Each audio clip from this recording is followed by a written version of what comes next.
하나님의 말씀 신명기 14장 1절에서 21절까지의 말씀입니다.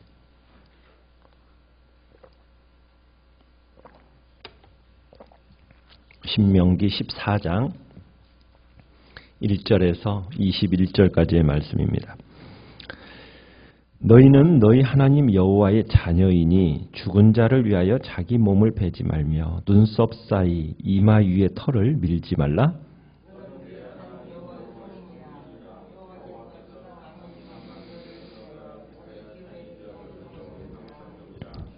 너는 가증한 것은 무엇이든지 먹지 말라.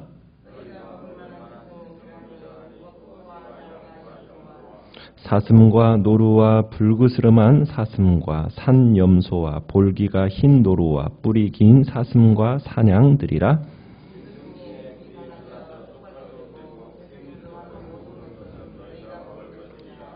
다만 새김질을 하거나 굽이 갈라진 짐승 중에도 너희가 먹지 못할 것은 이것이니 곧 낙타와 토끼와 사반 그것들은 새김질은 하나 굽이 갈라지지 아니하였으니 너희에게 부정하고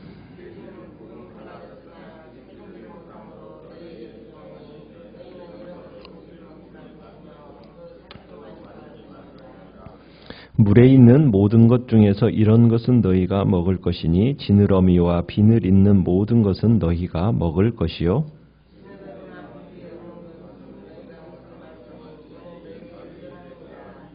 정한 새는 모두 너희가 먹으려니와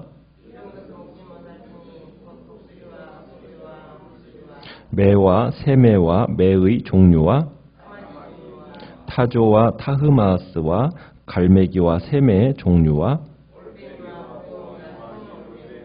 당아와 오름과 노자와 또 날기도 하고 기어다니기도 하는 것은 너희에게 부정하니 너희는 먹지 말 것이나 같이 읽습니다. 너희는 너희의 하나님 여호와의 성민이라. 스스로 죽은 모든 것은 먹지 말 것이나 그것을 성중에 거류하는 객에게 주어 먹게 하거나 이방인에게 파는 것은 가니라. 너는 염소 새끼를 그 어미의 젖에 삶지 말지니라. 아멘. 오늘 말씀의 제목은 옥의 티가 아니라 티의 옥 같은 존재라는 말씀으로 함께 나눕니다. 신명기 14장 전체는 하나님께 구분된 백성들이 일상의 삶에서 어떻게 살아야 되는가라는 그 규정들이 나타나 있습니다. 모세가 이스라엘 백성들에게 1절에서 보면 죽은 사람을 애도할 때 자기의 몸에 상처를 내거나 앞머리를 미는 일을 금지시키고 있습니다. 그러니까 죽은 사람을 위해서 그 사람을 애도함에 있어서 몸에서 피가 날 때까지 스스로 막 상처를 내는 일들이 세계 여러 문화권에서 곳곳에서 발견되곤 합니다. 그런데 모세는 이스라엘에게 이 일을 금지를 시키는 겁니다. 왜 이런 일을 금지시키는가? 그 이유는 어디에서 찾고 있습니까? 너희는 무엇이다? 1절에 보면 너희 하나님의 자녀다. 그죠? 그러니까 이스라엘의 선택신학에 너희는 하나님의 자녀라는 것, 자녀이기 때문에 세상의 이 문화에 그냥 동참하여서 휩쓸려 가지 말라는 겁니다. 또 2절에서는 너는 내 하나님 여호와의 뭐다? 성민이다. 성민이라는 얘기는 뭡니까? 거룩한 백성이다. 거룩한 백성이다. 너희는 하나님의 소중한 백성이라는 거예요. 그렇게 삼으셨기 때문에 여러 민족, 세상 민족 가운데서 너희는 특별한 존재니 세상과 똑같은 그런 모습의 문화와 동일하게 살아가는 것에 대해서 하나님은 금지시키고 있는 거죠. 그래서 이스라엘과 하나님과의 관계가 어떤 관계입니까? 아버지와 자녀의 관계입니다. 이건 놀라운 특권입니다. 그런데 특권만 있는 것이 아니라 그의 특권에 걸맞는 뭐가 또 동반되는 거예요? 책임과 의무가 동반되는 겁니다. 그래서 본문에서 이스라엘이 누리고 있는 이 특별한 하나님과의 관계가 그들이 죽음을 애곡한다는 명분으로 자해하는 것, 이것은 이방 숭배자들의 풍습을 따라 하는 것이기 때문에 그것을 금합니다. 하나님의 자녀들은 세상의 풍습에 동요되어서는 안 된다는 거예요. 자신들의 특별한 신분에 걸맞게 살아가야 된다는 겁니다. 우리의 정체성이 뭔가? 하나님의 거룩한 백성이다라는 것. 이 정체성을 유지하고 정말 나는 창조주 하나님이 애지중지하시는 하나님의 자녀요. 소중한 백성이라는 것을 기억하면서 세상의 그 풍습에 휩쓸리면서 동요되는 그러한 자리에 있지 말 것을 지금 성경은 우리에게 얘기하고 있는 겁니다. 그리고 그 다음부터 이제 3절부터는 모세에게 먹을 것과 먹지 못할 것에 대해서 이제 논의하면서 크게 세 가지 영역으로 구분을 해놓습니다. 4절에서 8절까지는 땅에 거하는 짐승들에 대한 얘기고요. 그 다음에 9절과 10절은 물에 사는 짐승들, 11절에서 20절까지는 공중에 사는 새들입니다. 여기에서 지금 부정한 것, 가증한 것에 대한 얘기가 나옵니다. 하나님의 백성으로서 먹을 수 있는 것은 정한 짐승이라면 먹지 못하게 하시는 것은 부정한 짐승이라는 거예요. 자, 그러면은 정한 것과 부정한 것은 어떤 기준의 원리에 의해서 지금 나뉘어지는 걸까요? 이것을 역사적으로 많은 학자들이 무엇이 정한 짐승이고 무엇이 부정한 짐승일까? 그 목록에 대한 원리를 발견하기 위해서 여러 가지 연구를 했는데 아직까지도 흡족한 답을 찾아내지를 못했습니다. 자, 그런데 이제 그 원리 중에 하나로 우리가 조금 이해할 만한 것은 뭐냐면 생명과 죽음이라는 그 기준으로 정하는 겁니다. 생명과 기준이라는 건 뭐냐면 우리가 이제 먹을 수 있는 짐승에 대한 4절에 보면 소, 양, 염소. 자, 이런 짐승들은 어떤 짐승들입니까? 주로 초식동물이에요. 초식동물. 이것은 어떤 육식동물처럼 사냥을 통해서 음식을 잡는 것도 아니고 또 죽은 시체를 뜯어먹는 동물도 아니고 또 아무 고기나 먹는 잡식성도 아닙니다. 이것은 어떻게 보면은 풀만 뜯어먹잖아요. 그 속에는 그러니까 생명과 관련돼서 죽은 것에 대해서는 되지 않는 그런 존재로서 그런 짐승으로서 이 소, 양, 염소와 같은 초식동물, 반추동물 이런 짐승을 먹게 하셨다라고 보는 겁니다. 그래서 그 짐승들이 주로 어디에서 많이 사용돼요? 성전에서 제물로 사용이 되어지는 겁니다. 그에 비해서 이제 먹지 말라고 하는 짐승의 이제 중간 단계에 있는 것이 7절에 낙타, 토끼, 사반, 돼지는 먹지 못하게 합니다. 자, 먹도록 하는 그 공통점이 뭐라고 얘기하고 있습니까? 6절에서 굽이 갈라져 있고 그 다음에 새김질하는 것.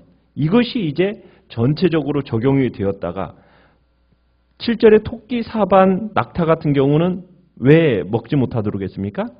새김질은 하는데 굽이 갈라지지 않았고. 왜 돼지는 못 먹게 했습니까? 예, 굽은 갈라졌는데 새김질을 못하니까. 자, 그런데 왜 그랬느냐? 지금 의도성이 뭐예요?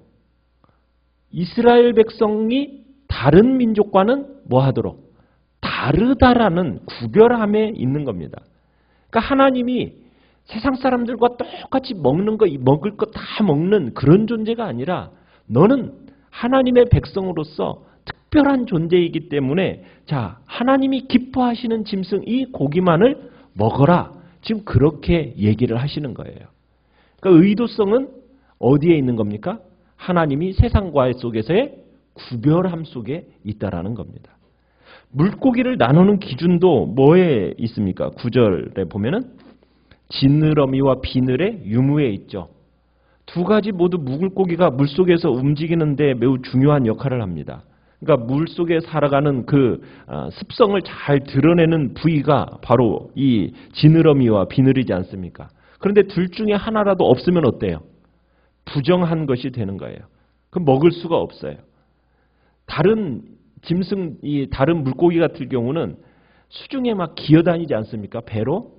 그런 것에 대해서 널브러진 죽은 어류들을 이렇게 막 섭취하거나 아니면은 죽은 이제 어류들을 배로 이제 밀고 다니면서 쓸고 다니는 이런 모습들에 대해서 부정한 것으로 여기는 거죠.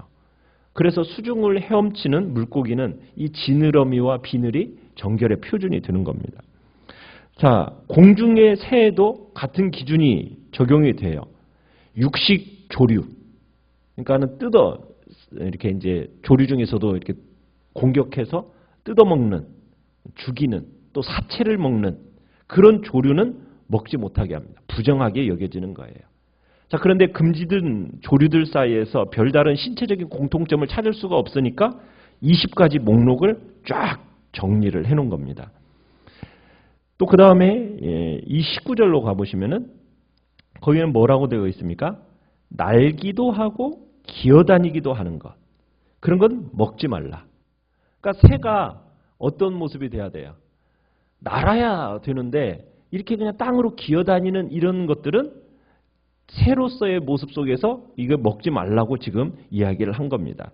그러니까는 짐승의 어떤 사체, 뼈 이런 것들이 지표면에 있기 때문에 그걸 쓸고 다니는 것에 대해서 부정하게 여기는 겁니다. 자, 21절로 가보시면은 자, 모세가 또 얘기합니다. 너희는 여호와 하나님의 뭐다? 성민, 거룩한 백성이다. 그러니 뭐 한 것은 먹지 말아라? 스스로 죽은 것을 먹어서는 안 된다. 여기서 스스로 죽었다라는 것은 어떻게 죽었다는 걸까요? 스스로 죽었다는 것은 수명이 다 되어서 늙어 죽었다. 또 혹은 병으로 죽었다. 그런 얘기를 포함합니다. 그러면은 이스라엘 사람들에게 이 스스로 죽은 짐승은 먹을 수가 없어요. 그런데 누구에게는 주어도 됩니까? 성중에 거류하는 객. 그 다음에 이방인에게. 그러니까는 방문하는 이방인에게는 팔 수가 있다라는 거예요. 나그네로 살고 있는 이방인은 대체로 고아와 과부와 객으로서 어떻다고 얘기하고 있습니까? 사회적인 약자예요. 그들에게는 뭐 할 수가 있어요? 돈을 받지 않고 주라는 거예요. 그런데 방문하고 있는 이방인에게는 그 사람은 어느 정도 돈이 있는 사람이지 않겠습니까? 그 사람에게는 어떻게 해라? 상대적으로 잘 사니까 돈을 주고 팔라고 얘기합니다. 어떻게 보면 사회적인 약자에 대한 이방인들에 대한 배려라고 이야기할 수가 있죠. 그러니까 이스라엘 중에 거하는 이방인들에게는 정결에 대한 유지가 그건 필요가 없는 거잖아요. 그죠? 세상에 뭐 동일한 사람들이기 때문에 그 사람들에게 그 정결을 요구할 이유는 없어요. 그렇기 때문에 이 규정이 제시되어서 이 부분에 대해서는 팔고 먹을 수 있도록 하는 겁니다. 또 한 가지는 지금 무슨 얘기를 하고 있습니까? 21절 마지막에 보니까 염소 새끼를 그 어미의 젖에 삶지 말라. 여러분 왜 그럴까요? 어미의 우유애들을 거기에다가 새끼를 삶아서 이렇게 먹는다. 여러분 이게 좀 잔인하지 않습니까? 어미의 젖은 새끼에게 생명을 주는 거잖아요. 그런데 생명의 근원이 그 우유로 새끼를 삶아 죽인다? 그건 죽음과 생명의 영역을 섞어버리는 것이기 때문에 용납될 수가 없었던 겁니다. 이런 행위가 하나님의 보시기에는 어떠하더라? 가증하기 때문에 이 부분에 대해서는 하지 말라고 얘기하는 거죠. 자, 하나님이 지금 왜 이렇게 정한 것, 부정한 것을 이렇게 구분해가지고 지금 이렇게 먹어라, 먹지 말라? 왜 그렇겠어요? 정말 동물들 자체가 정함과 부정함이 있는 것일까요?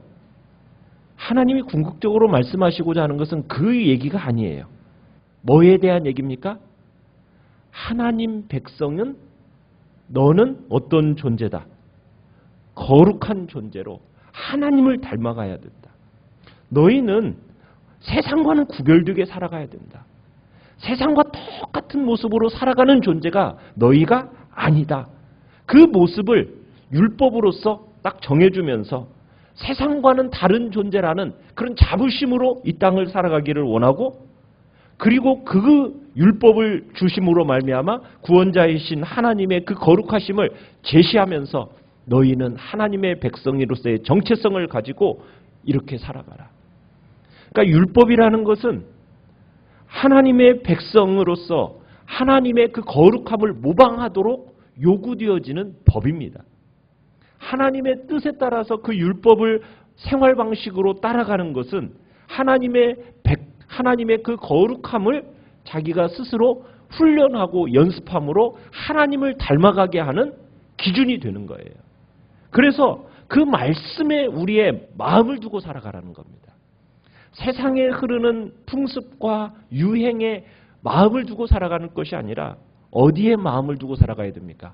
하나님이 우리에게 정해주신 그 율법, 하나님이 거룩한 백성으로서 이렇게 살아가는 것이 마땅하다라고 하는 그 말씀에 기준을 두고 살아가기를 원하시면서 지금 이 율법을 주시는 거예요. 이제 신약시대에 온 우리에게 여러분 이 정한 짐승, 부정한 짐승이 지금 의미가 있습니까? 없습니까? 예수 그리스도 안에서 이 모든 율법이 다 해체가 되었어요. 더 이상 우리에게 부정한 음식이라는 것은 없습니다. 그러나 모든 것이 우리에게 자유하다고 해서 내가 마음대로 해서 돼야 안 돼요. 안 되죠. 그죠? 내 마음의 양심에 거리낌이 없다고는 하지만은 다른 사람의 양심에 뭐가 되면은 거리끼는 일이 된다면은 내가 그 일을 어떻게 해야 됩니까? 금지해야 되는 거예요. 세상 사람들이 다 하고 있는 일이에요. 그것을 나도 할 수는 있어요. 그렇지만 그것이 사람들을 걸려 넘어지게 하고 믿는 사람이 저런 것도 하네라고 얘기되어지는 말이 있다면 우리는 어떻게 해야 됩니까? 그것을 안 먹을 수가 있는 거예요. 그게 자유입니다. 이게 우리가 이 땅을 살아가는 거예요.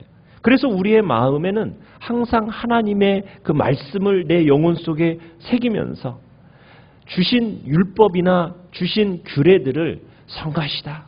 나를 어떤 구속하기 위해서 주신 거다라고 우리가 생각할 것이 아니라 우리의 마음은 어떠한 마음을 가지고 살아가는 겁니까?